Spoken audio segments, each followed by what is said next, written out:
Ouais, il est potox, c'est Antox, et bienvenue dans cette nouvelle vidéo consacrée à la critique de l'épisode 22 de la 3ème saison des 50. Et on en a eu un épisode un peu plus fourni que l'épisode d'hier. En même temps, c'est pas très compliqué, mais il s'est passé plus de trucs. Donc ça, c'est une bonne chose, en tout cas pour notre divertissement. Le problème étant que bah déjà ça restait assez léger, parce qu'il s'est pas passé tant de choses que ça en fait. On a surtout traîné en longueur pour pas autant d'intérêt je pense. Et accessoirement aussi il s'est passé des choses, c'est des choses qui se sont passées. Et bien c'est pas forcément des bonnes choses, je vais y venir tout de suite. Donc le premier truc c'était le deal, le fameux deal du lion, qui finalement a bel et bien été accepté. Je le sentais gros comme une baraque à frites que ça allait être accepté, et ça l'a été.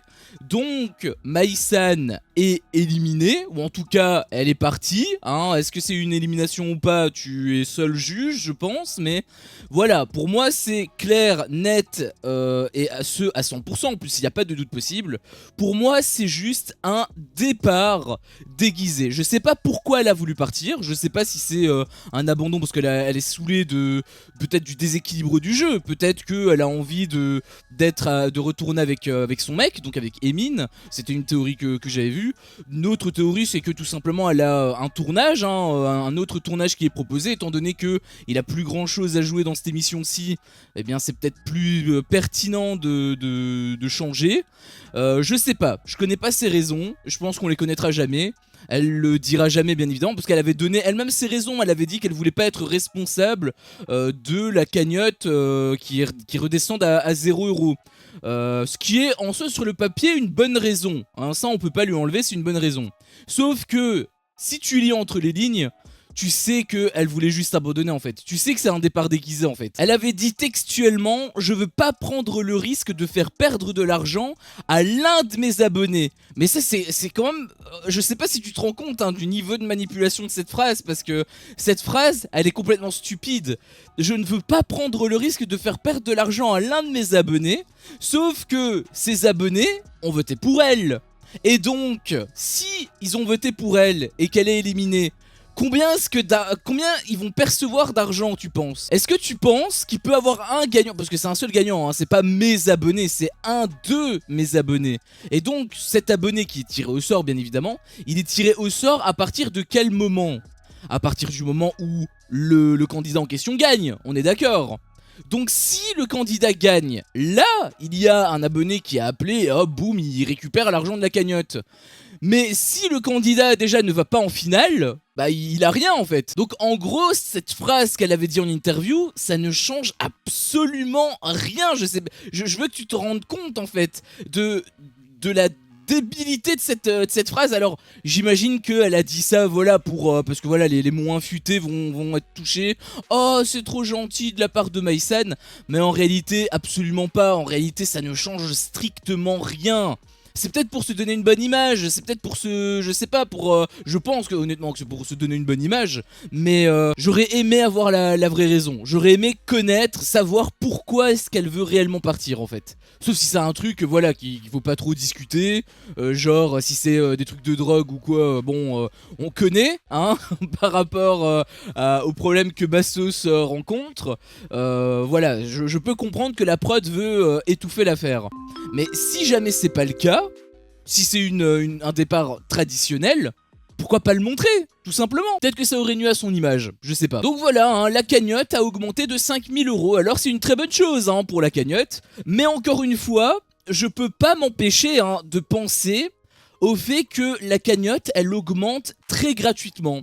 Je sais que voilà, c'est l'un des abonnés du candidat qui va gagner, qui va être l'élu, va avoir l'opportunité de gagner cet argent-là. Je suis bien conscient, et forcément c'est plus intéressant de gagner 50 000€ que de gagner 10 000€.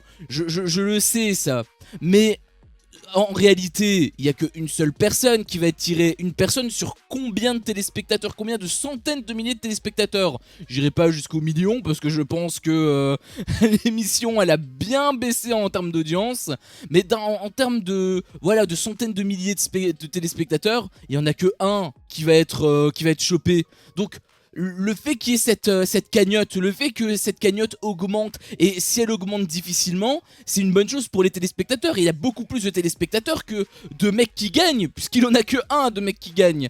Donc, à partir de là, je vois pas comment on peut être content que la cagnotte augmente aussi facilement. Entre le cachot où il s'est passé absolument que dalle, et pourtant la cagnotte a augmenté de 1000 euros, et maintenant où la cagnotte augmente de 5000 euros sans aucune raison, vraiment je commence à me poser des questions sur l'intérêt de l'émission. Parce que, ok d'accord, c'est un jeu de stratégie, il faut manipuler les gens, il faut les avoir dans sa poche, tout ça, il y a des épreuves, etc. En fait, la force de cette émission, c'est qu'il y avait plein de choses. Donc, s'il y avait un aspect que tu n'appréciais pas, il y avait d'autres aspects que tu pouvais apprécier.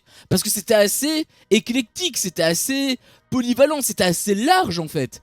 Sauf que tous les compartiments, il n'y a rien qui va. C'est quand même ouf, il y a absolument rien qui va en fait. Là tu regardes l'émission, enfin en tout cas moi je regarde l'émission, je me demande ce que je suis en train de regarder en fait. Entre les séquences qui sont en fait des séquences de vent, parce que voilà, ils disent tout, ils sont contraires toutes les minutes, hein. Souviens-toi avec Lisa Marie, souviens-toi avec Simon. Entre l'argent de la cagnotte qui est augmenté, mais de manière très gratuite, les candidats ils se décarcassent même pas en fait pour gagner, c'est même pas un mérite. S'il y avait aussi peu d'argent dans les saisons précédentes, c'est tout simplement parce que ils étaient pas assez bons. Et là, bon, c'est dommage pour le gagnant, encore une fois, mais au moins l'argent qui était dedans, c'était de l'argent mérité. Là, la cagnotte, bah déjà t'as 6000 euros, ils sont à combien? Ils sont à 8000 et quelques, ils sont à 8700. Sur les 8700, il a 6000 euros qui sont juste gratuits, qui ne sont même pas mérités en fait. Je sais pas si tu te rends compte encore une fois, hein. Et bon, je te parle même pas avec les deux alliances, hein, qui n'en a même pas. En fait, il y a même plus d'alliance en réalité. Il y a juste Jordan et son pouvoir, le noyau dur qui sont ses amis, et le peuple, hein, comme Nicolas Lozina va appeler. Mais bon, au final, on lui en a jamais voulu. Hein, il peut toujours être accompagné, hein, dans son clan. Encore une fois, ça, je suis même pas certain, hein, qu'il est vraiment ce clan-là. Je pense que les autres font juste façade, qui font croire que ils sont dans le clan de Nicolas Lozina, mais sans plus. Je pense honnêtement qu'ils sont peut-être 5-6 dans le clan de Nicolas Lozina, et que tout le reste, en fait, ce sont des électrons libres. Honnêtement, je pense que c'est ça, hein, mais on verra de toute façon dans les prochains épisodes. Et donc, là où je voulais en venir, c'est que Maïsen est parti, hein, donc encore une fois, je pense que c'est un départ déguisé. L'argent de la cagnotte a été augmenté de manière très gratuite, je trouve, encore une fois, hein, d'un point de vue téléspectateur, ça ne sert absolument à rien. Moi, je préfère que les candidats se foutent sur la gueule et qu'ils méritent réellement leur argent que avoir de l'argent gratuitement comme ça, hein. Pour moi, ça m'amuse pas, hein, honnêtement ça m'amuse pas. Et surtout, et j'espère qu'ils vont faire ça, parce que s'ils le font pas quelque part, c'est qu'ils l'avouent, hein, que c'est un départ déguisé. C'est que le délire là du deal du lion, là c'était un truc inédit, très bien, super, hein, chapeau, j'applaudis des deux fesses. J'espère sincèrement qu'ils vont le réutiliser ce truc, et que quand ils vont le réutiliser, qu'ils vont le réutiliser avec un sacrifice tout aussi important que le sacrifice de Maïsan, hein. Parce que déjà s'ils te réutilisent pas le deal du lion, ça veut dire que ça a été spécifiquement créé uniquement pour que Maïsan parte. Donc ça veut dire qu'il se cacherait même plus en fait du départ déguisé en fait, hein. Là je veux dire, ce serait totalement avoué là, hein. À ce stade là ce serait totalement avoué. Donc je pense qu'ils vont quand même le réutiliser, en tout cas au moins une fois, hein, histoire de camoufler un peu le truc, parce que sinon ce serait un peu gros quand même, ils nous prendraient vachement pour des cons. Et surtout s'ils le réutilisent, j'espère encore une fois que ça va avoir un impact. Autant que ça a eu l'impact avec Maïsan. Je parle même pas par rapport aux alliances, je parle vraiment d'un point de vue individuel. Admettons, le prochain c'est Jordan qui a appelé, ou c'est Nicolas Lozina qui a appelé. J'espère qu'il va avoir un truc aussi dur, un ultimatum aussi compliqué. Enfin, pour moi, c'était pas compliqué avec Maïsan, encore une fois, c'était voulu, mais j'espère que, voilà, ça va avoir le même impact que ça a eu avec Maïsan.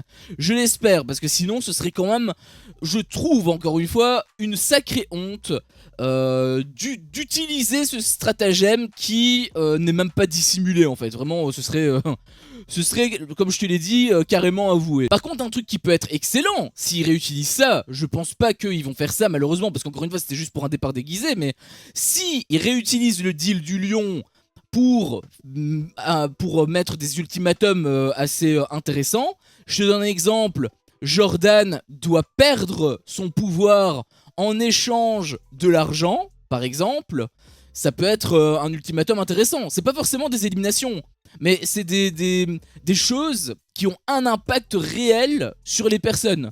Parce que si c'est juste brosse-toi les dents ou alors la cagnotte est à 0, ça c'est un coup de folie quoi, hein, globalement. Donc je pense pas que ça va être aussi con. En fait, je pense que soit ça va avoir un ultimatum de dingue, soit ils vont simplement pas le réutiliser, et j'ai vachement peur de cette deuxième option, très honnêtement. Puis on a eu des passages pas très intéressants, hein, notamment Eddie qui se sentait seul, donc il a voulu se rallier à quelques personnes, notamment à Julie Ritchie, qu'on n'a plus vu depuis combien? Depuis 15 épisodes peut-être. Ça fait plaisir de voir qu'elle est toujours dans l'émission. Je me posais la question si elle était éliminée en fait, rien que pour te dire. Donc ça c'est plutôt cool, enfin on la revoit. Et également, étonnamment, Julie B. Alors preuve en est, encore une fois, parce que je sais qu'il y en a beaucoup qui n'apprécient pas Jordan et Julie Julie Bertin, et qui disent que voilà, ce sont des moutons qui suivent juste Nicolas Lezina, etc. De manière aveugle. Mais je pense honnêtement que non. Je pense que, bon déjà Julie B, elle est pas trop dans l'alliance de Nicolas Lezina, etc. On l'avait vu quand elle avait mis Simon et qu'elle voulait qu'il soit éliminé pour que Inès se venge. Étant donné que Inès est sa réelle amie alors que Simon pas du tout, et pourtant il est quand même dans l'alliance d'en face. Donc preuve que Julie Bertin n'est pas forcément à 100% avec l'autre alliance, et pareil pour Jordan qui prend, je pense encore une fois, seule ses décisions. Par contre Julie B, elle a quand même été très méchante, très diabolique je pourrais dire, puisqu'elle disait qu'elle voulait éliminer Colette, mais pas Enzo. Donc en fait elle voulait faire souffrir Enzo quoi, globalement, hein, c'est globalement ça. Et j'avoue que ce visage là j'avais jamais vu, hein, elle a l'air toute mignonne, hein, toute gentille avec son beau sourire, etc. Mais peut-être qu'elle peut se montrer beaucoup plus peste qu'on pourrait le croire. Déjà c'est ça un petit peu vu avec Enzo à l'épisode dernier, où voilà, bon, pour moi elle avait pas été spécialement mauvaise, hein, c'est juste qu'elle avait taquiné et Enzo ça lui a pas plu, mais c'est vrai que le timing n'était pas forcément opportun.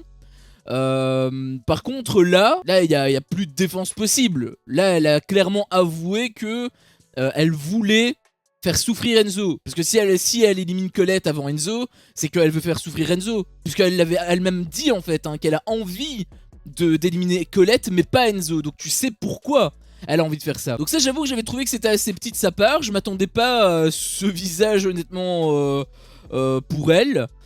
Mais c'est peut-être pas du coup une très bonne chose. Ouais, c'est peut-être un petit peu mitigé finalement. Je l'aimais bien, hein, Julie Bertin, mais avec des propos comme ça, c'est pas ouf. Hein, on va dire que c'est pas ouf. Puis ensuite t'as une autre séquence, enfin plusieurs séquences, ça s'est un petit peu éternisé même là-dessus avec la suite, hein, entre Simon et Lisa Marie.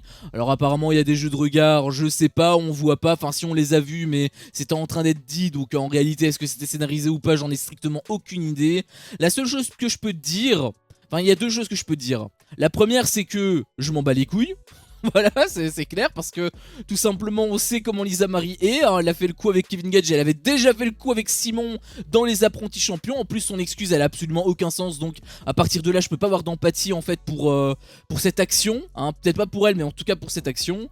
Par contre la deuxième chose, là où je suis beaucoup plus pas inquiet mais mitigé on va dire, c'est que Simon, hein, qui avait fait de grandes déclarations, ça avait coulé, hein, au départ de Cassandra, il avait avoué que ses sentiments, etc., même si ça n'avait pas été enfin réciproque, ça je sais pas, mais en tout cas elle a pas dit elle-même également je t'aime, donc je peux comprendre qu'il doute, hein, c'est possible, mais je trouve que le comportement de Simon est un peu suspect, parce que déjà avec Carla on aurait dit qu'il était un peu touché, en tout cas qu'il n'était pas insensible, et là avec Lisa Marie, je sais pas encore une fois si c'est scripté, mais c'est extrêmement bizarre. Et au-delà de ça, parce que ça, tu pourrais dire que c'est scripté ou quoi, je sais pas, hein, mais il arrête pas de dire une phrase, en fait, il arrête pas de dire je craquerai pas. Mais à partir du moment où tu dis je ne craquerai pas, c'est déjà très chelou, non? Ça veut dire que potentiellement, ça veut dire que tu résistes. Et donc ça veut... En gros, il est en train d'avouer qu'il est attiré par Lisa Marie. Dire je craquerai pas, ça veut dire je vais résister. Et donc si tu résistes, ça veut dire que t'es pas insensible. Sauf que entre les, sauf qu'à côté t'as eu des moments assez émouvants, je trouvais, avec un Simon qui pleurait, etc. à cause du départ de Cassandra, qui avait qu'une seule envie, c'était de la venger. Et maintenant, Cassandra, on sait pas où elle est. Enfin si, je sais, elle est éliminée, mais je veux dire dans sa tête, elle y est plus du tout. Et là, il est en train de vivre sa meilleure vie. D'ailleurs, il me semble que c'était Carla qui avait dit ça à l'épisode dernier, où elle avait dit que depuis que Cassandra était partie, il était plus heureux. Alors encore une fois, je sais pas hein, comment Cassandra réagit de base hein, dans la vie de tous les jours, si elle lui met vraiment la pression ou quoi. On aurait dit quand même un petit peu que... je pense que c'est pas une fille facile hein, à vivre, Cassandra. Mais quoi qu'il en soit...